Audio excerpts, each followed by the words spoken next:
Assalamu alaikum students, I am Samra Batul and it's BBA second semester class.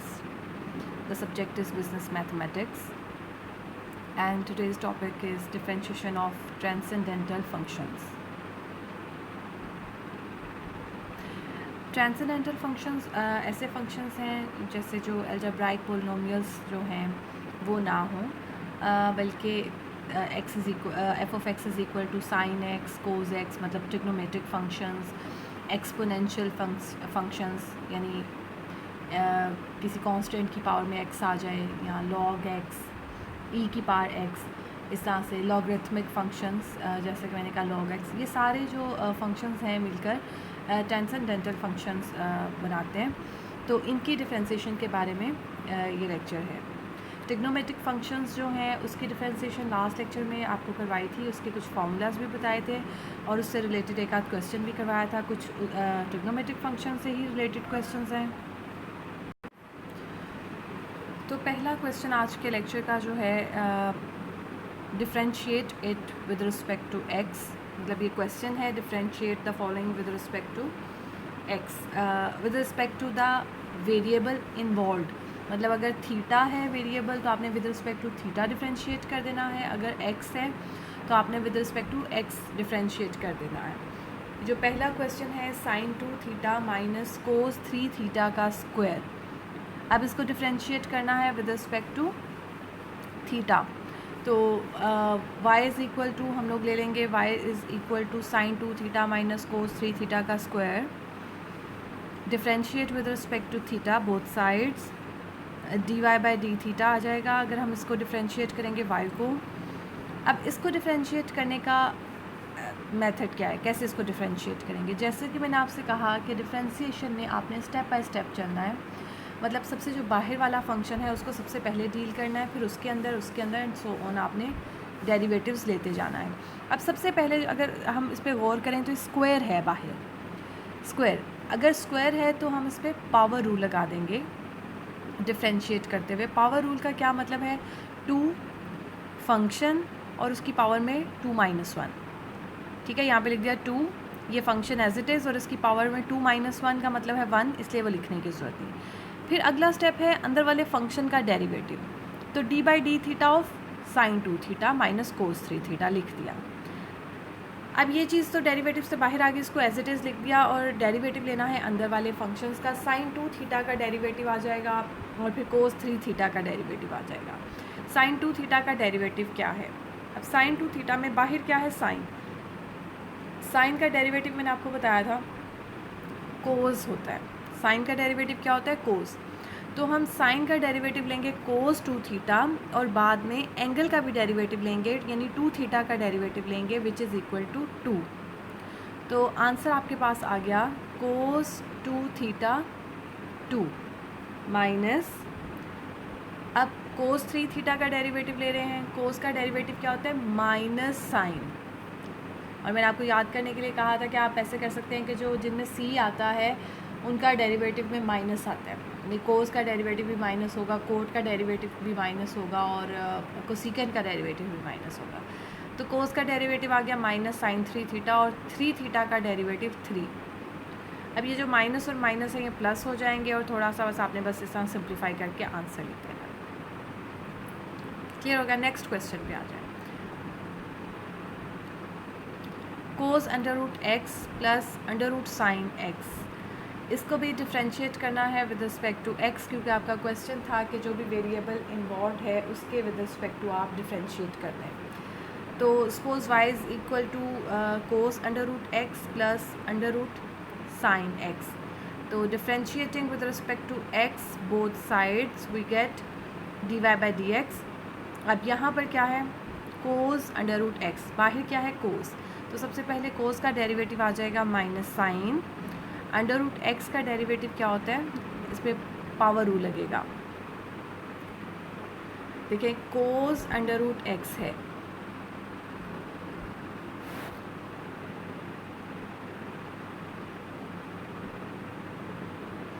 हमने पहले क्या करना है? इसका डेरिवेटिव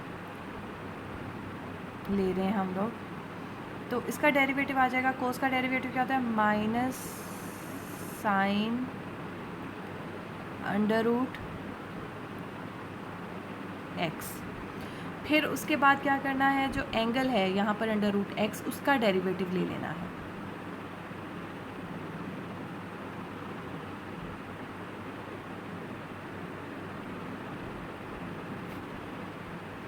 अंडर रूट एक्स का क्या मतलब है, एक्स की पावर 1/2, इस पर पावर रूल लग जाएगा। ये चीज़ एज इट इज़ आ जाएगी माइनस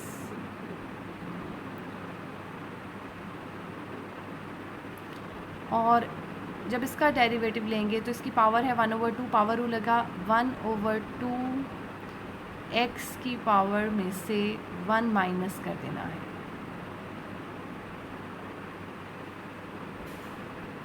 ठीक है, अब पावर रूल लगेगा और अंदर फंक्शन एक्स है, इसलिए उसका डेरिवेटिव तो नहीं आएगा क्योंकि उसका डेरिवेटिव 1 होता है।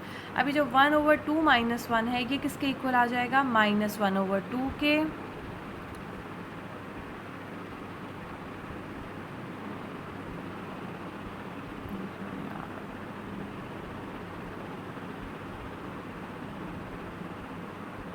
इरेजर क्यों नहीं आ रहा है, चले -1/2 क्या आ जाएगा, यहाँ पर मैं आपको कर देती हूँ x की पावर क्या आएगी -1/2 और ये किसके इक्वल हो जाएगी 1/√x के। तो ये आपके पास आ जाएगा 1/2√x sin √x और ये ही यहाँ पर लिखा हुआ है, देखिए 1/2√x माइनस sin √x। लेकिन यहाँ पर जब आप √sin x का डेरिवेटिव लेंगे तो बाहर वाला फंक्शन क्या है, स्क्वायर रूट। ठीक है, बाहर वाला फंक्शन स्क्वायर रूट यानी किसी फंक्शन की पावर है 1/2। तो पहले हम इस पर पावर रूल लगाएंगे और बाद में अंदर वाले फंक्शन का डेरिवेटिव लेंगे। तो जब भी अंडर रूट आ जाता है तो उसका मतलब है उसका डेरिवेटिव 1/2 अंडर रूट में वो चीज़ आ जाती है, क्योंकि इतनी दफ़ा तो डेरिवेटिव ले लिया, अब आपको ये याद हो गया होगा। 1/2 √sin x d/dx of sin x। अब sin x का डेरिवेटिव क्या होता है, cos x, तो ये लिख दिया।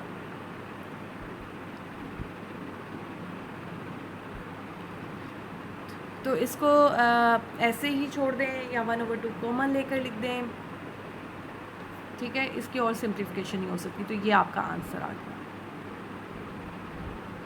Next question, x is equal to y sin y, differentiate here you have to find dy/dx। ठीक है, dy/dx हमने फाइंड करना है और एक इम्प्लिसिट आपके पास फंक्शन है x is equal to y sin y। Now differentiating both sides with respect to x। जब डिफरेंशिएट किया बोथ साइड्स को तो x का डेरिवेटिव क्या होता है 1। ठीक हो गया, y आ गया, y और sin y दो फंक्शंस की प्रोडक्ट है तो प्रोडक्ट रूल लग जाएगा। y एज इट इज़ लिख दिया, sin y का डेरिवेटिव लिया। sin y का डेरिवेटिव क्या होता है, sin का डेरिवेटिव होता है cos y आ जाएगा। बाद में y का डेरिवेटिव लेंगे जो आपके पास क्या आ जाएगा dy/dx। ठीक है, एंगल का डेरिवेटिव लेते हैं ना, तो यहाँ पर y है तो dy/dx आ जाएगा। प्लस अब sin y as it is आ जाएगा और y का डेरिवेटिव dy/dx। dy/dx को कॉमन ले लें ताकि उसको एक साइड पे लिखना आसान हो जाए और जो अंदर रह जाएगा उसको ऐसे लिख लिया आपने और सिंप्लीफाई किया और ये आपका आंसर आ गया dy/dx is equal to 1/y cos y plus sin y।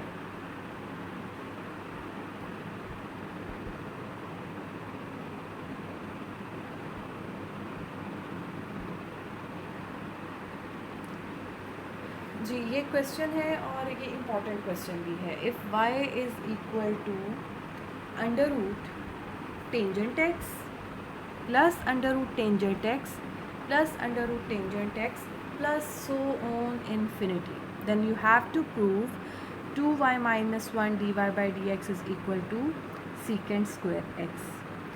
अब अंडर रूट के अंदर टेंजेंट प्लस फिर अंडर रूट है फिर अंडर रूट है एंड सो ऑन, ये इन्फिनिटी टाइम्स जा रहा है और आपने ये चीज़ प्रूव करनी है। इसको प्रूव करने के लिए आप ये लिखें y इज़ इक्वल टू, ये कंसिडर कर लिया।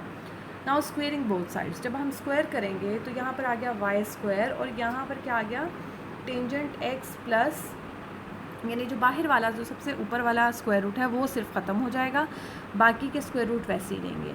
और ये इन्फिनिटी का मतलब बहुत ज़्यादा वैल्यूज़, अगर बहुत ज़्यादा वैल्यूज़ है उसमें से एक कम भी कर दें तो क्या फ़र्क पड़ेगा, फिर भी वो इन्फिनिटी ही रहेंगी ना, तो इसलिए इन्फिनिटी पे कोई फ़र्क नहीं पड़ा, ये इन्फिनिट मैनी वैल्यूज़ हैं इसके अंदर। Now y square is equal to tangent x plus y, क्योंकि ये वाली जो चीज़ है वो अगेन वाई ही है, तो इसको लिखा जा सकता है टेंजेंट एक्स प्लस वाई।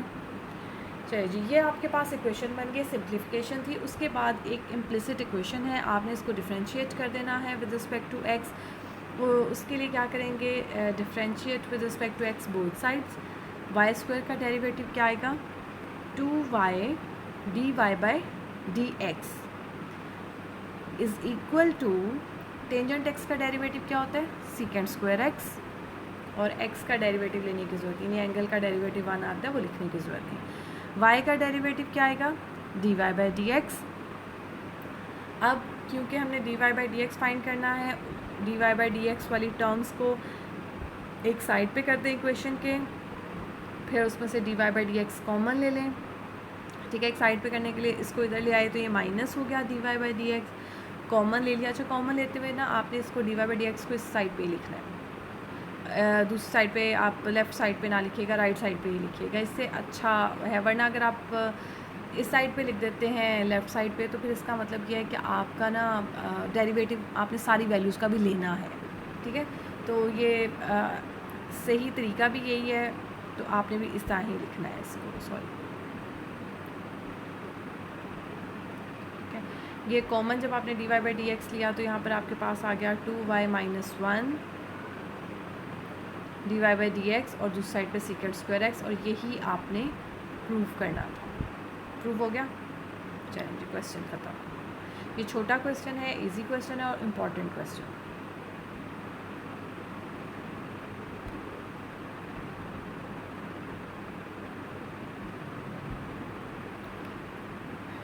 जी, अब क्वेश्चन है differentiate log natural x square plus 2x with respect to x।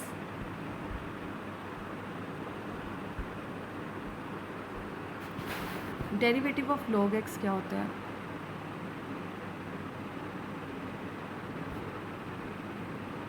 It is equal to 1 over x, ठीक है। लॉग नेचुरल x का डेरिवेटिव क्या होता है, 1 ओवर x। अगर लॉग के साथ कोई फंक्शन है, कोई और वैल्यूज़ है एक्स स्क्वायर प्लस 2x या कुछ इस तरह से है, तो फिर आप उसका डेरिवेटिव ले लेंगे। लेकिन अगर सिर्फ x है तो उसका आंसर आएगा 1 ओवर x। लॉग नेचुरल का मतलब है ऐसा लॉग जिसकी बेस e है। लॉग आपने पढ़े हैं 10th क्लास में, लॉगरिथमिक वाला चैप्टर्स, तो उसमें बेस होती है ना एक, तो बेस कुछ भी हो सकती है, मोस्टली हम 10 बेस वाले लेते हैं, LOG उसको लिखते हैं। लेकिन अगर हम LN लिख रहे हैं लॉग नेचुरल, इसका मतलब है e उसकी बेस है, वैसे आपको ये पता होना चाहिए। तो dy by dx log natural x का डेरिवेटिव होता है 1 ओवर x, राइट। एक सेकंड, इसी तरह dy by dx of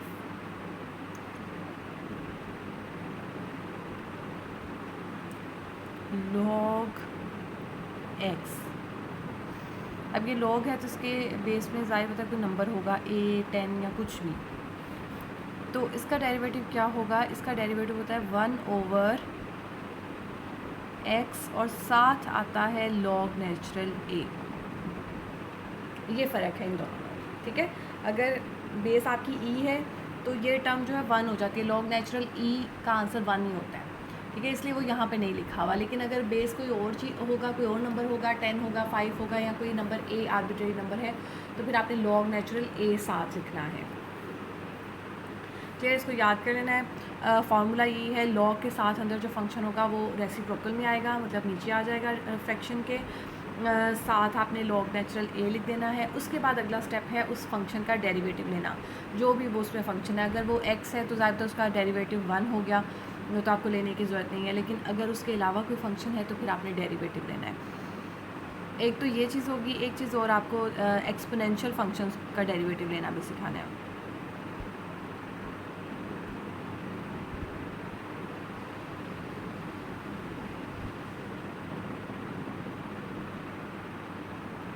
e की पावर x का डेरिवेटिव e की पावर x ही होता है, इस तरह अगर e की पावर में x स्क्वायर प्लस 1 है तो आप e की पावर डेरिवेटिव लेंगे तो e की पावर x स्क्वायर प्लस 1 तो लिखेंगे, लेकिन साथ फिर उसका डेरिवेटिव भी लेंगे, ठीक है।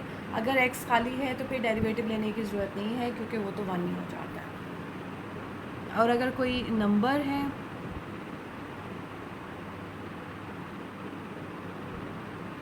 a की पावर x है, 2 की पावर x, 3 की पावर x, यानी कांस्टेंट की पावर में वेरिएबल आ जाए तो उसका डेरिवेटिव क्या होता है?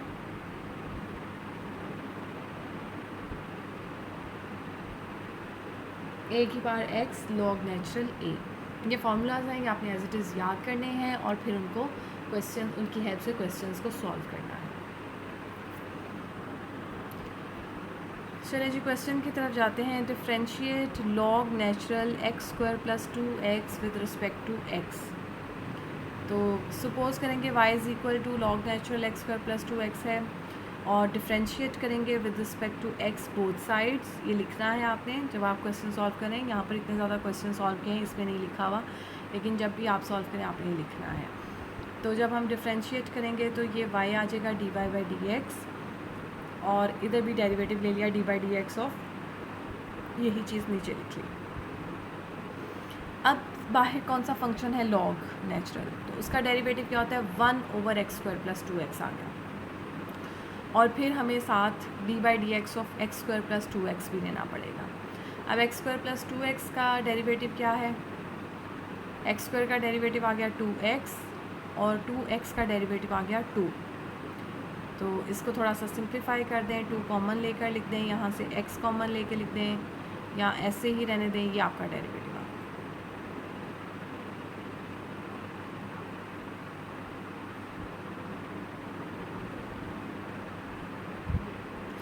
जी नेक्स्ट क्वेश्चन है f of x is equal to e की power x into 1 plus log natural x। अब यहाँ पर क्या है? दो आपके पास फंक्शंस हैं, एक है e की पावर x और दूसरा है 1 प्लस लॉग नेचुरल x, और इन दोनों की प्रोडक्ट ली गई है। तो डेरिवेटिव लेना है, डेरिवेटिव लेते हुए आपने इस पे प्रोडक्ट रूल लगाना है। प्रोडक्ट रूल क्या है? पहला एज इट इज़ दूसरे का डेरिवेटिव प्लस दूसरा एज इट इज़ पहले का डेरिवेटिव। तो सबसे पहले तो differentiate with respect to x both sides लिखें। f ऑफ x का derivative f dash of x आ जाएगा, e की power x as it is आ गया और इसका डेरिवेटिव, फिर ये एज इट इज़ और डेरिवेटिव ऑफ e की पावर x। अब 1 प्लस लॉग नेचुरल x का डेरिवेटिव क्या होता है? 1 का डेरिवेटिव 0, लॉग नेचुरल x का डेरिवेटिव 1 ओवर x, तो यहाँ पर सिर्फ 1 ओवर x आ जाएगा e की पावर x के साथ। ये चीज़ एज इट इज़ नीचे आ गई। e की पावर x का डेरिवेटिव क्या होता है? e की पावर x ही होता है, तो e की पावर x लिख दिया और ये आपने इसको सिंप्लीफाई करके लिख दिया। यहाँ तक भी आपका आंसर ठीक है, ठीक है। ये जो आपका ये स्टेप है, यहाँ तक भी आंसर ठीक है। आप इस तरह लिख दें या इस तरह लिख दें, दोनों सूरतों में आपका आंसर ठीक है।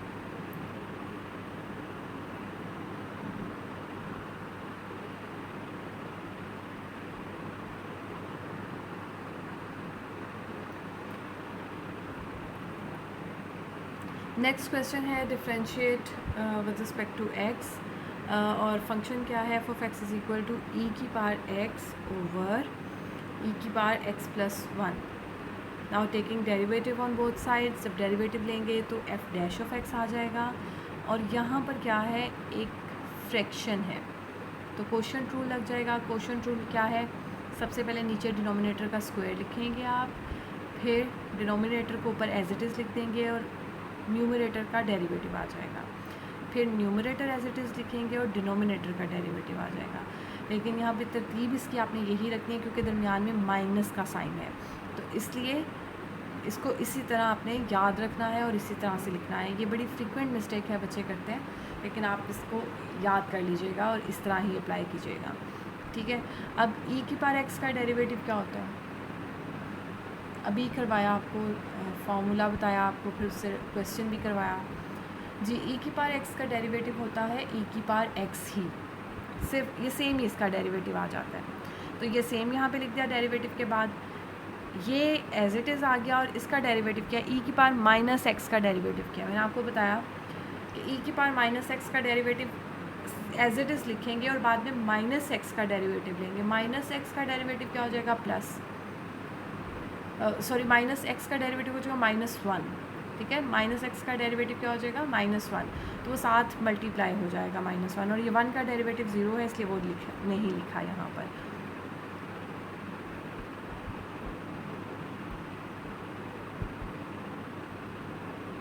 अच्छा इतने ही बड़ा होना है, ठीक है। अब इसको ब्रैकेट्स को ओपन किया है, एक है e⁻x और एक है e⁻−x। e⁻x जब e⁻−x से मल्टीप्लाई होगी तो क्या हो जाएगा, 1 आ जाएगा आंसर, ठीक है, क्योंकि पावर्स ऐड हो जाती है मल्टीप्लाई हो रही तो।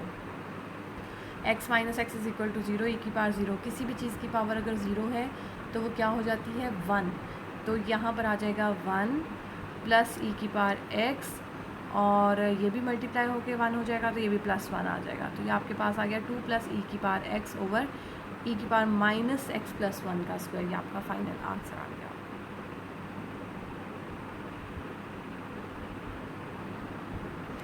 नेक्स्ट क्वेश्चन क्या है, f(x) is equal to log natural e⁻x plus e⁻−x। Again derivative लेना है इसका, तो differentiate both sides. Log natural है पहले सबसे बाहर, तो उसका डेरिवेटिव लेंगे। उसका डेरिवेटिव क्या होता है, 1 ओवर, वो रेसिप्रोकल में आ जाता है आपका 1 ओवर फंक्शन और साथ फिर फंक्शन का डेरिवेटिव। तो अब e⁻x का मेरे ख्याल में अब आप इजीली डेरिवेटिव ले सकते हैं। e⁻x का डेरिवेटिव सेम ऐसे ही आ जाएगा। ये 1 बस इस दफ़ा लिख दिया, वरना नहीं लिखा पीछे किसी भी क्वेश्चन में हमने। ये x का डेरिवेटिव है जो 1 ही है, इसलिए ये 1 होता है इसलिए नहीं लिखते। लेकिन e⁻−x है तो फिर यहाँ पर लिखना ज़रूरी है कि इसका डेरिवेटिव -1 है, साथ -x का, ये पावर का डेरिवेटिव है, ठीक है।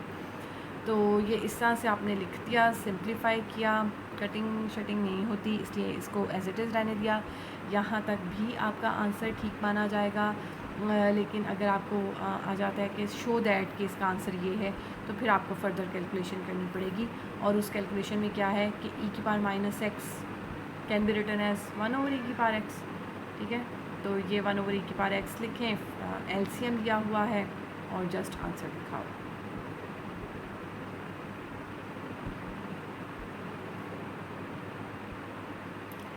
gy is equal to log natural 9 - x square. Differentiate both sides. Derivative कैसे लेना है,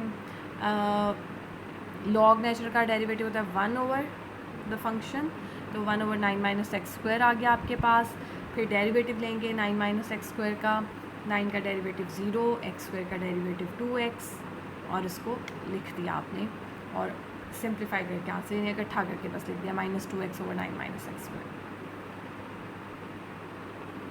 डिफ्रेंशिएशन के क्वेश्चंस इतने लॉन्ग वाले आपको नहीं आएंगे, लेकिन ये है कि फॉर्मूलाज हाँ इसमें काफ़ी ज़्यादा है जो आपने याद रखने हैं, और वो याद रहेंगे प्रैक्टिस से, ठीक है। तो जितनी आप प्रैक्टिस हो सके इसकी करें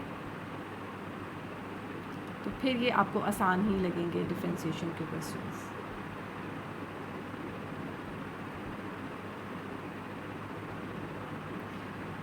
जी, अब e⁻−2x एक्सपोनेंशियल फंक्शन है और साथ आपके ट्रिग्नोमेट्रिक फंक्शन है, दोनों की प्रोडक्ट आ गई आपके पास और आपने इसको सॉल्व करना है, डिफ्रेंशिएट करना है विद रिस्पेक्ट टू x। तो जब हम डिफ्रेंशिएट करेंगे तो y का डेरिवेटिव तो आ जाएगा dy/dx e⁻−2x और ये sin 2x। प्रोडक्ट है, प्रोडक्ट रूल लग जाएगा, पहला एज इट इज़, दूसरे का डेरिवेटिव।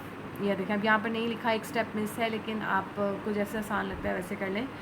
इसका डेरिवेटिव लिया sin 2x का। sin 2x का डेरिवेटिव कैसे लेना है, sin का डेरिवेटिव आ जाएगा cos 2x और फिर 2x का डेरिवेटिव आएगा 2, ठीक है। तो 2 cos 2x इसका डेरिवेटिव आएगा। अगेन sin 2x को एज इट इज़ लेना है, e⁻−2x का डेरिवेटिव लेना है, जो कि क्या आएगा e⁻−2x और साथ -2x का डेरिवेटिव विच इज़ -2, और फिर इसको थोड़ा सा सिंप्लीफाई करके 2e⁻−2x कॉमन आ रहा है, वो कॉमन ले लें और इस तरह से लिख दें और ये आपका आंसर आ।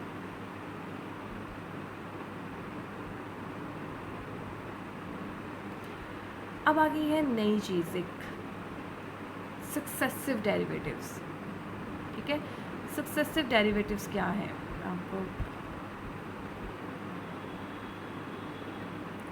आपके पास एक फंक्शन है y is equal to x3, आपने इसको डिफ्रेंशिएट किया विद रिस्पेक्ट टू x, उसका डेरिवेटिव क्या आ गया, y1 is equal to 3x2। पहले मैंने आपको बताया कि y का जब आपने डेरिवेटिव लेना है तो हम उसको dy/dx लिख सकते हैं, हम उसको y के ऊपर डैश डाल के भी लिख सकते हैं। अब एक और चीज़ आपको बता रही हूँ, हम उसको y1 भी लिख सकते हैं, ठीक है, y डैश भी लिखा जा सकता है इसको, और y1 भी लिखा जा सकता है, दोनों का सेम मतलब है। दोनों का क्या मतलब है कि ये y का पहला डेरिवेटिव है। अब इसको दोबारा, अब ये फंक्शन है, आपने सोचना है कि अब ये हमारा फंक्शन है और हमने इसको दोबारा डिफ्रेंशिएट करना है। तो differentiate with respect to x, जब हमने दोबारा डेरिवेटिव लेना है तो y1 का डेरिवेटिव, यानी पहले y का डेरिवेटिव था, फिर उस डेरिवेटिव का डेरिवेटिव ले लिया, तो यहाँ पर क्या आ जाएगा y2, या इस तरह से हम y डबल डैश भी इसको लिख लेते हैं, या हम इसको क्या लिखते हैं, यहाँ पे लिख देती हूँ d2y over dx2 it is equal to y2, यानी y का सेकंड डेरिवेटिव, इसको इस तरह भी लिख देते हैं d2y over dx2 is equal to y2। और दूसरी साइड पे हम वैसे ही डेरिवेटिव लेंगे जैसे हमने पहला डेरिवेटिव लिया था। 3 कांस्टेंट है वो इधर ही रहेगा, 2x का डेरिवेटिव क्या आ गया 2x, और ये आपके पास 6x आ जाएगा, ठीक है। इसी तरह आप थर्ड डेरिवेटिव भी ले सकते हैं, फोर्थ डेरिवेटिव भी ले सकते हैं, आप सो ऑन डेरिवेटिव ले सकते हैं। उसको क्या कहते हैं, सक्सेसिव डेरिवेटिव्स ऑफ y। तो अब आपको क्वेश्चन आएगा कि आपसे पूछा जा सकता है कि सेकंड डेरिवेटिव निकालें, इसका थर्ड निकालें, या इस तरह से कोई सा भी, वो फोर्थ फिफ्थ कोई सा भी मांग सकता है। तो आपने स्टेप बाय स्टेप, इसका कोई हार्ड एंड फास्ट रूल नहीं है कि आपने डायरेक्ट से उस पहचाना है। अगर आप, वो कहते हैं कि फोर्थ डेरिवेटिव फाइंड करें, तो आपको पहले फर्स्ट डेरिवेटिव निकालना पड़ेगा, फिर उसको उसका डेरिवेटिव लेके सेकेंड, फिर उसको डिफ्रेंशिएट करके थर्ड, एंड देन फोर्थ। तो अब आ जाते हैं क्वेश्चन की तरफ जी। ऊपर क्वेश्चन देखें, फाइंड y2 इफ़। अब y2 का क्या मतलब है, सेकंड डेरिवेटिव। अब ये याद रखना है, y2 y डबल डैश और d2y ओवर dx2 सेम चीज़ें हैं। इसी तरह y ट्रिपल डैश, मैं ये भी आपको लिख के ही दिखाऊँ, y ऐसे भी लिख सकते हैं, ट्रिपल डैश है, 3 डैशेस हैं, सॉरी ये पता नहीं क्यों नहीं चल रहा।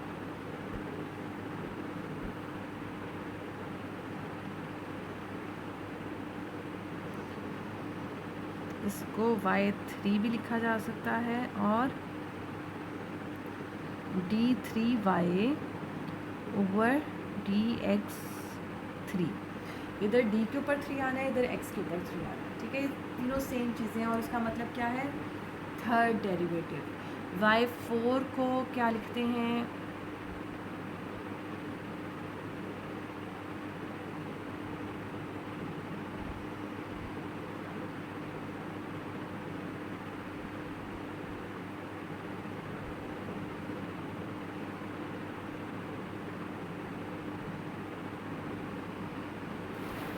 राइट। तो इस तरह ये आपसे कुछ भी पूछा जाए, ये 1v जो है वो 4 लिख देगा ना रोमन स्टाइल में, इस तरह लिखता है 4 को। तो इस तरह से कुछ भी आपसे वो क्वेश्चन में पूछ सकता है। तो इसका यही मतलब है कि आपने डेरिवेटिव्स लेने हैं। तो यहाँ पर क्या है, y2 फाइंड करना है, y आपको गिवन है, पहले हम डेरिवेटिव लेंगे, differentiate with respect to x successively. तो y1 आपने लिया, यानी पहले डेरिवेटिव लिया सक्सेसिवली, यानी एक ही दफ़ा लिख लिया आपने, आपको बार बार लिखने की ज़रूरत नहीं है। तो फर्स्ट डेरिवेटिव लिया तो y1 लिखा हमने। 2x5 का डेरिवेटिव क्या होता है, 10x4, 2 कांस्टेंट है, 7 आ जाएगा, x की पावर 5 का डेरिवेटिव आ गया 5x4। इसी तरह -3 7 आ गया, x4 का डेरिवेटिव आ गया 4x3, +4 7 आ गया, इसका डेरिवेटिव आ गया 3x2, इसका डेरिवेटिव 1 और इसका 0 लिखने की ज़रूरत नहीं है। ये सिंप्लीफाई करके आपने फर्स्ट डेरिवेटिव को लिख दिया। Now differentiate with respect to x again, और ये आपके पास आ गया y2, और इसी तरह यहाँ पर ये कांस्टेंट है 10, इसका डेरिवेटिव लिखा, -12 इसका डेरिवेटिव एंड सो ऑन इसका डेरिवेटिव लेके इसको सिंप्लीफाई करके लिख दिया। इस तरह से y2 आपने फाइंड कर लिया। अगर y3 कहता है तो आप वो भी फाइंड कर सकते थे।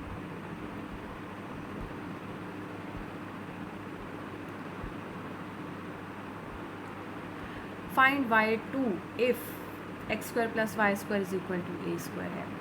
तो आपने y2 फाइंड करना है, यानी आपकी जो इक्वेशन हो उसमें d2y/dx2 आना चाहिए या y2 आना चाहिए, ठीक है। तो उसके लिए आप डेरिवेटिव लेंगे विद रिस्पेक्ट टू x, तो आपके पास क्या आ जाएगा, x² का डेरिवेटिव 2x, y² का डेरिवेटिव 2y और साथ dy/dx जो आना था उसको यहाँ पर y1 लिख दिया है ताकि आपको लिखना आसान रहे और कैलकुलेशन आसान लगे। a² का डेरिवेटिव आ गया 0, इसको थोड़ा सा सिंप्लीफाई करके y1 = -x/y लिख दिया। फिर अगेन डिफ्रेंशिएट किया, y1 की जगह y2 आ गया, इस पर क्वोशंट रूल अप्लाई कर दिया। y as it is x का derivative 1 minus x as it is y का डेरिवेटिव y1, और ये जो बाहर वाला माइनस था इधर रहने दिया और नीचे y का स्क्वायर आ गया और इसको सिंप्लीफाई करके आपने लिख दिया। एंड पे बेहतर ये होगा कि आप जो है y1 की जगह उसकी वैल्यू पुट करके उसको सिंप्लीफाई करें। जैसे कि यहाँ पर y1 जो था उसकी जगह उसकी वैल्यू पुट कर दी -x/y, जैसे कि हमने ऊपर फाइंड किया था, तो फिर आप उसको सिंप्लीफाई करके आंसर लिखते हैं। क्लियर? यहाँ तक भी छोड़ देते हैं तो भी ठीक है, लेकिन फिर मार्क्स पूरे नहीं आएंगे। इसमें बेहतर है कि आप जो है y1 की वैल्यू पुट करके सिंप्लीफाई करके आंसर लिखें। ओके जी, आज का लेक्चर इतना ही। डिफ्रेंशिएशन का टॉपिक आपका कंप्लीट हो गया अकॉर्डिंग टू सिलेबस। टॉपिक तो बहुत ही वास्ट है, उसमें बहुत ज़्यादा है, आगे और भी चीज़ें जो आपको बताएं, लेकिन आपके सिलेबस के अकॉर्डिंग इतनी ही चीज़ें थी जो मैंने आपको करवानी थी। एक चीज़ जो है नहीं, ट्रिग्नोमेट्रिक फ़ंक्शन, लॉगरिथमिक फ़ंक्शन और ये सारे करवा दिए आपको। इन्वर्स फंक्शन का जो बाय चांस एक क्वेश्चन नहीं करवाया, जब इंटीग्रेशन में करवाऊंगी तो आपको उसका भी डेरिवेटिव जो है बता दूंगी, सिर्फ 3 फंक्शंस का, वो आपने जस्ट याद कर लेना है। वो आपके सिलेबस में एज सच मुझे नज़र तो नहीं आया, लेकिन क्योंकि इसके अंदर ही वो आ जाता है इसलिए मैं वो आपको करवा दूँगी, और इसलिए मैंने उससे रिलेटेड क्वेश्चंस तो नहीं करवाए, लेकिन फॉर्मूला आपको ज़रूर बता दूँगी। ओके जी, thank you so much, take care, अल्लाह हाफ़िज़।